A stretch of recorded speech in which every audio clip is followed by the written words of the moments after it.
Bueno, pues aquí estoy otra vez. ¿Por qué vuelvo por aquí? Pues porque me he aficionado al True Crime en los últimos meses mientras estudiaba la oposición. Seguimos en camino porque no aprobé. Y tampoco tengo gente con quien comentarlo. Y yo me he aficionado pero muy fuerte al True Crime. Muy fuerte. Entonces, igualmente que escucho los podcasts, que veo vídeos de YouTube y que me veo documentales de Netflix, no tengo con quién comentarlo. Porque a mi alrededor a la gente no le gusta. Así que digo, pues mira, pues si yo puedo ir contando los casos que más me impresionan por aquí, tendré un feedback con la gente. A lo mejor, puede ser que sí, puede ser que no. Y puedo comentarle con la gente. Yo he visto que mucha gente hace este tipo de vídeos, pues maquillándose, por ejemplo, pero yo lo voy a hacer mientras pinto una chaqueta por encargo. Así vamos. Vamos en proceso. Pues porque tengo que adelantarlo y ya está. Y tengo que adelantarlo. Pues eso os cuento, que me he aficionado mucho a los True Crime, que es algo que me despeja del estudio. Aunque suene macabro, pero es la verdad. Yo sé que a mucha gente le gusta el True Crime, no tomarme ahora por loca. Así que voy a ir contando el último caso que he visto, que es de un documental de Netflix. Me da esta vergüenza. Mientras que voy adelantando la chaqueta. Bueno, de este caso que os voy a hablar, en Netflix tenéis el documental y son varias partes. Y se llama Making a Murder. Making a Murder. Metieron a un muchacho en la cárcel sin tener las pruebas suficientes de una, ¿cómo puedo decir? Violinización a una señora de su pueblo. Y el resultado fue que después de 18 años lo sacaron porque una prueba de ADN efectivamente confirmó que él no había sido. Esto así de inicio. Inculpado en este caso, que lo metieron en la cárcel cuando tenía 23 años y ya tenía 4 niños. Todos estos hechos suceden en Manitowoc, en Wisconsin. Y es que este muchacho en su momento, ahora tiene 60 y tantos años, viene de una familia de un pueblo muy pequeñito en su momento, que tenía un desguace. Se dedicaban a la chatarra, básicamente, y estaban como apartados del núcleo del pueblo. Tenían hasta su propia calle, ¿vale? La calle donde ellos vivían se llamaba Avery. Y esta familia no había conseguido integrarse del todo con el resto del pueblo. Tenían una forma de vivir diferente. Y este muchacho siempre no había sido problemático del todo, pero sí había sido detenido varias veces. Y después, como sale la abogada diciendo en el documental, tiene un coeficiente intelectual del 70, que ella lo explica del por qué hacía algunas cosas. También la verdad es que la hermana de este muchacho sale hablando de él como si fuera un angelito, y el angelito le metió fuego a un gato, o sea que tampoco era tan buena persona, ¿vale? Entiendo yo que por el ámbito cultural, por ejemplo, y la poca inteligencia, porque es así, se hacen muchas veces cosas que no son buenas, ¿no? Y este chaval pues había estado ya detenido varias veces. De hecho, sale él hablando en el documental diciendo que cuando nació su primera hija, él estaba en la cárcel por el tema del gato. O sea, no fue culpable de lo otro, pero muy bueno no estaba. También tenemos que decir las cosas. Bueno, partiendo de esta historia de que Stevie fue llamémoslo gamberrillo, por llamarlo de alguna forma, de joven, en el 82 se casó. Se casó con una muchacha que ya tenía un hijo, pero eso a él no le importó. Y se casaron. Se casan, todo bien, empiezan a tener niños, todo bien. Y Stevie tiene una prima que tampoco sabe que esté muy buena. A mí, la verdad, que lo que cuentan es como que le tenía manía, ¿no? Eso es que esta prima va contando que Stevie hace cosas raras con su mujer en el césped de día delante de la gente y que les da igual. Y que un día lo denunció porque, según ella, Stevie había hecho cosas indecorosas delante de ella mientras ella estaba montado en su coche. Y Stevie una noche se le cruzan los cables, está sacando a los perros, también te digo, a las 5 de la mañana. Lo mismo que este muchacho madrugaba mucho, es que en Estados Unidos madrugan mucho también, es verdad. Y ve que pasa la prima con su coche y él no tiene otra cosa que hacer que coger su furgoneta, ponerse en el carril contra su prima, echarla del carril y bajarse con un arma grande. Es que, de verdad, yo es que estas cosas no las veo normales. Por eso digo que muy bueno no estaba. Obviamente esto la prima lo denuncia y claro, la justificación de él era que su prima iba hablando mal de él por el pueblo, que él no podía consentir esto y por eso la echó de la carretera y le sacó un arma, pero que el arma estaba, que no estaba cargada. Después esta prima admite que sí, que ella iba contando y rajando del primo por el pueblo. ¿Hasta qué punto podemos justificar que uno te critique por el pueblo para que tú lo ataques? Cosas de gente que no son normales. Esto no se hace. ¿Qué pasa? Que esta prima está casada con el sheriff. Os voy contando este caso mientras lo voy viendo, porque solo he visto el primer capítulo. Y así vamos teniendo como unas primeras impresiones y qué pensamos cada uno. Porque yo ahora mismo lo que estoy pensando es que aquí a Avery no era bien vista en el pueblo porque se dedicaban a la chatarra, que seguramente tendrían otro tipo de conflicto también con esta familia, y aprovecharon que el niño, que había salido un poco regulero, estaba haciendo este tipo de cosas para ir en contra de la familia. Esa es la sensación que me da a mí ahora. Ya veremos cuando acabe el documental. Bueno, pues esto pasa, queda a espera de juicio y esta gente sigue teniendo niños y ahora tienen 2 gemelas. En julio del 85, una mujer del pueblo que se llama Penny, si voy encontrando las fotos voy poniéndolas por aquí, sale a correr al lago y se cruza con un hombre que va con chaqueta de cuero. Cosa que a ella le parece extraño porque estamos en julio, hace 30 grados. Es un poco extraño. Y a la vuelta se lo vuelve a cruzar. Entonces ya ella le da como un resquemorcillo y sale a correr y se va para el agua. El tío la engancha. Le quita la ropa, intenta lo que intenta, no lo consigue, pero le da muchísima... Le pega, vamos a dejarlo así. Y la deja por desvivida. A esta mujer la encuentran entre unos matorrales y la llevan al hospital y llaman a la policía, evidentemente. ¿Qué pasa acá? No miro la cámara porque sigo pintando, ¿vale? La policía que la atiende, la policía que va al hospital a preguntarle, es amiga de la prima de Avery. Y aquí ya la cosa empieza a ponerse un poco truculenta, porque por la descripción que le da esta mujer a esta policía, la policía da por hecho que es el Avery. Judy Deborah, que es así como se llama la policía, es vecina de los Avery. Y evidentemente no tenían buena relación, aparte de ser súper amiga de la prima del Avery, de la Morris, que es la que está casada con el sheriff. O sea, ahí ya empieza la cosa a ponerse súper truculenta. ¿Qué es lo que pasa aquí también? Esta mujer cuando le hace el informe a Penny, que es la mujer atacada, Penny tiene los ojos muy mal de los porrazos que se ha llevado. Entonces ve muy borroso. Y esta mujer, la policía, Deborah es el apellido, ¿vale?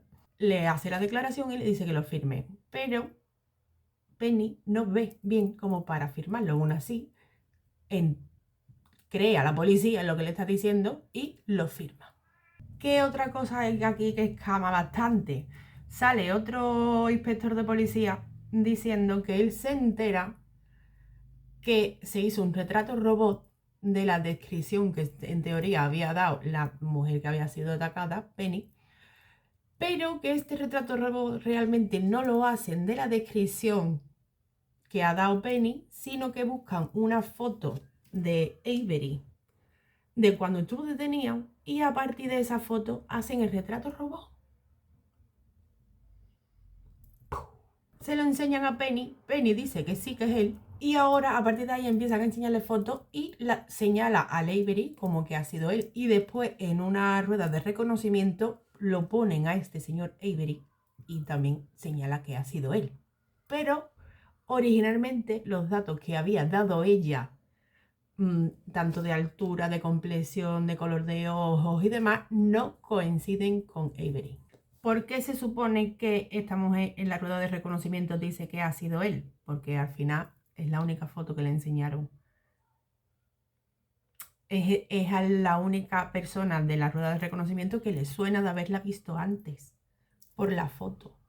Fuerte es también que al que hizo el retrato robot le están preguntando y saca el retrato que él hizo, que muy fuerte, que lo ha enmarcado, el retrato robó con la foto de la Avery debajo.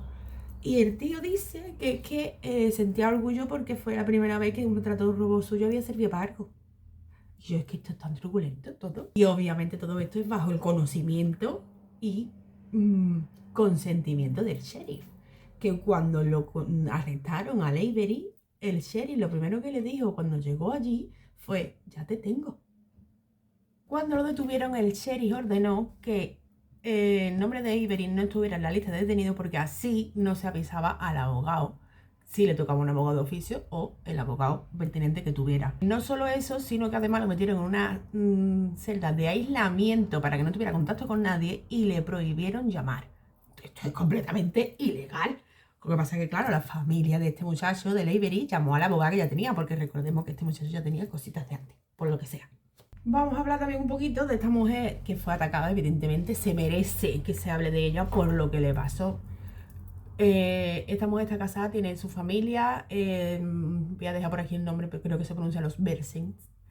Son una familia trabajadora del pueblo, de un poder adquisitivo un poquito más alto, son como la familia ejemplar del pueblo. También por esto se piensa que el atacante se ensañó bastante con ella, porque al final no dejaba de ser una mujer exitosa.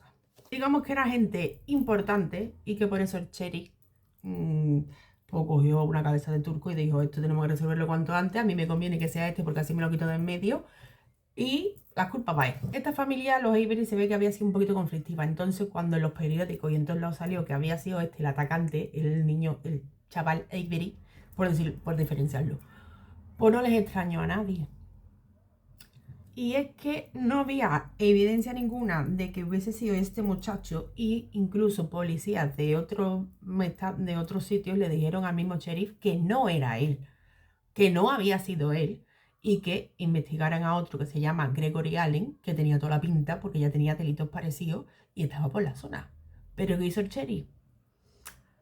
Pasa del tema. De hecho, este señor, el Allen, estaba actuando por la zona, estaba vigilado por la policía, pero casualmente, el día que pasaron los hechos con Penny, estos policías habían tenido un aviso en otra zona.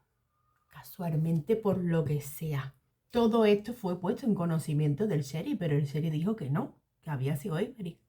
Steve tenía 20 y tantos testigos que afirmaban que no había sido él. Y aún así el sheriff se lo pasó todo por el forro y lo empapeló. Y, junto con el fiscal, siguieron adelante sin tener en cuenta absolutamente nada más. Tenían muchísimos testigos que decían que ese día Avery estaba trabajando con sus padres, que estaban echando hormigón, que lo habían visto allí trabajando con sus padres. Cuando llegó el camión del hormigón, él estaba allí a la misma hora que la otra mujer estaba siendo atacada.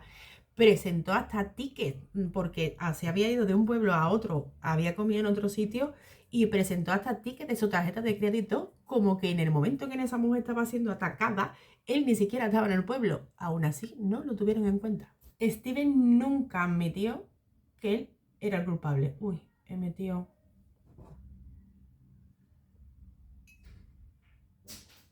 Estupendo. A pesar de que en Wisconsin, si tú admites la culpabilidad, tienes derecho a permiso o a salir en libertad condicional. Él estuvo 18 años en la cárcel porque no quería admitir algo que no había hecho. Avery acabó divorciándose de la mujer 3 años después de entrar porque la mujer no soportaba la situación. Tenían 5 niños porque ella ya traía un niño de antes y con él había tenido 4 y no podía soportar que él estuviese en la cárcel. Y empezó con amenazas hacia los niños y al final él le pidió el divorcio. Obviamente la familia de Avery nunca dejó de creerlo y nunca dejó de intentar sacarlo de la cárcel. Pusieron recursos y pusieron todo lo que pudieron, pero ninguno fue aceptado y no consiguieron sacarlo. Con el paso de los años, al final consiguieron contactar con unos abogados que sí empezaron a investigar el caso desde el principio del todo y sí se dieron cuenta que cuando pasaron las cosas se hizo un examen de... no de ADN, pero se cogieron muestras del cuerpo de Penny. ¿Y qué pasa? Que claro, con los años se avanza en este tipo de exámenes, ¿no? pero tampoco lo habían tenido muy en cuenta. Entonces a ella sí que es verdad que se le hizo un raspado de uñas porque ella arañó a su atacante. Cosa que Avery tampoco estaba arañado, pero bueno. Y de ahí hicieron un análisis genético. Pero claro, la cosa era que este ADN no se correspondían con nadie que hubiese en una base de datos. Entonces lo llevaron a juicio, pero no tenían culpable. Cambiamos de emplazamiento, que tengo que hacer la comida, que son ya las 1 de la tarde. Bueno, así un poquito más rápido. Pasando el tiempo encuentran a un bufete de abogados que hace las cosas más en condiciones y consiguen que se haga una prueba de ADN en condiciones. También es verdad que afecta el paso del tiempo y el avance de la ciencia, aunque haya gente que no crea en la ciencia. El caso es que con el raspado de las uñas no hubo tanta coincidencia porque había otro ADN, pero no se sabía de quién, podía haber sido de cualquier médico, o eso podían pensar en el juzgado. Pero había, no sé cómo decirlo, espero que no se censure esto, pero bueno, vello púbico, ¿vale?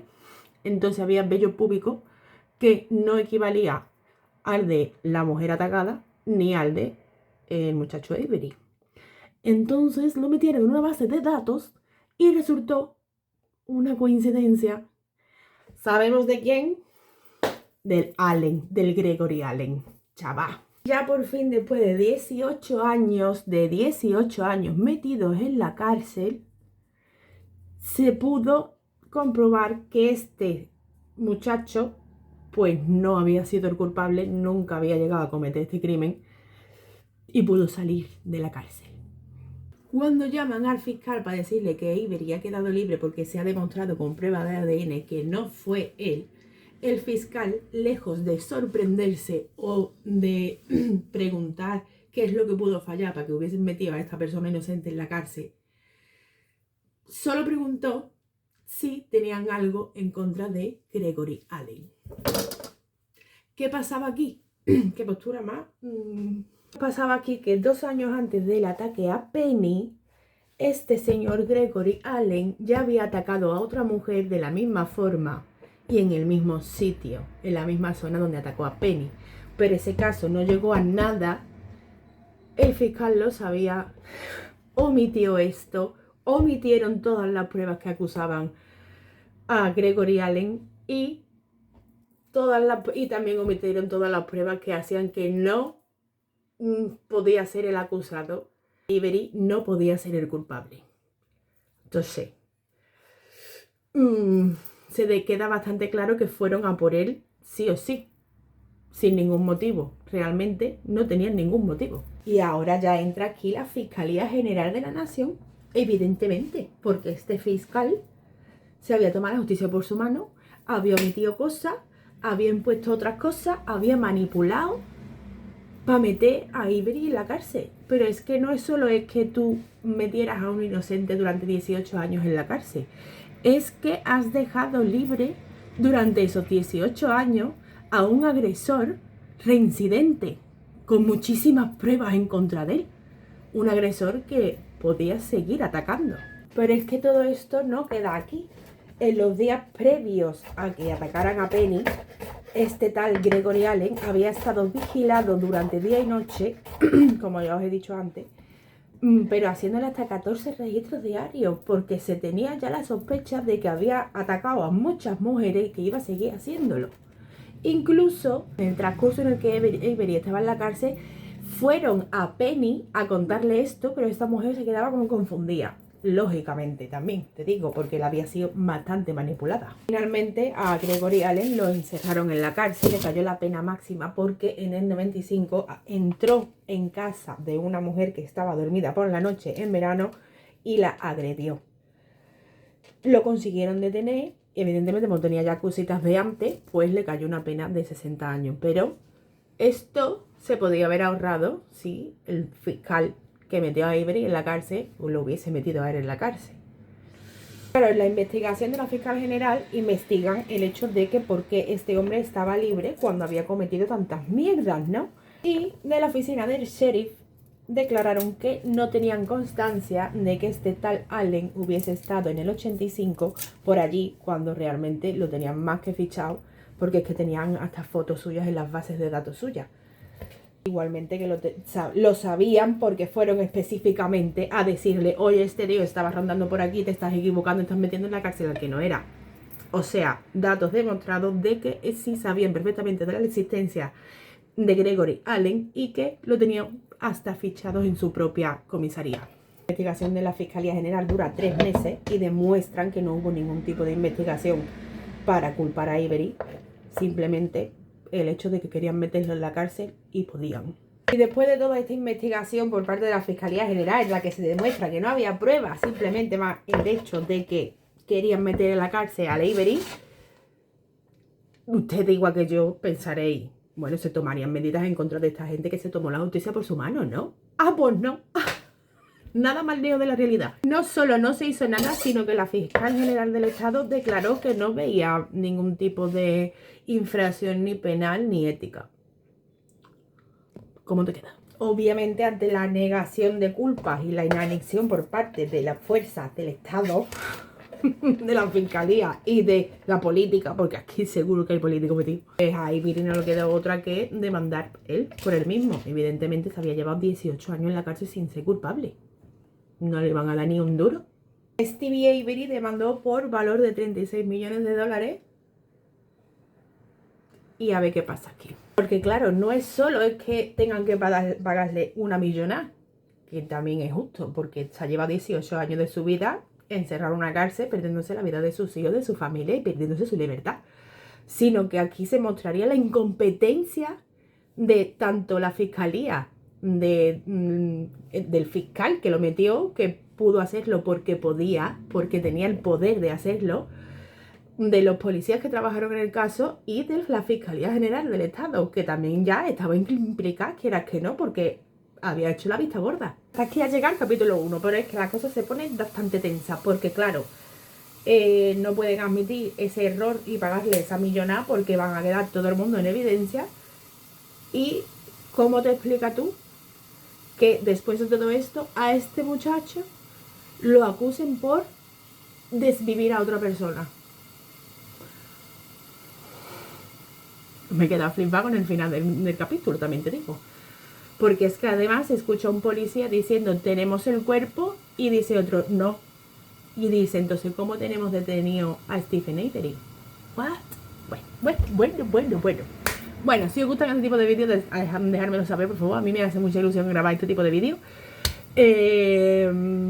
Y si queréis que siga con esta historia de Stephen Avery y de los 18 años que se llevó metido en una cárcel y de los 13 años que ha tardado en rodarse este documental, que a mí me tiene emocionada perdida, pues dejadme puesto en los comentarios, ya sabéis, darle a me gusta, seguirme y todas esas cosas que se puedan hacer para que yo pueda seguir contando estas historias.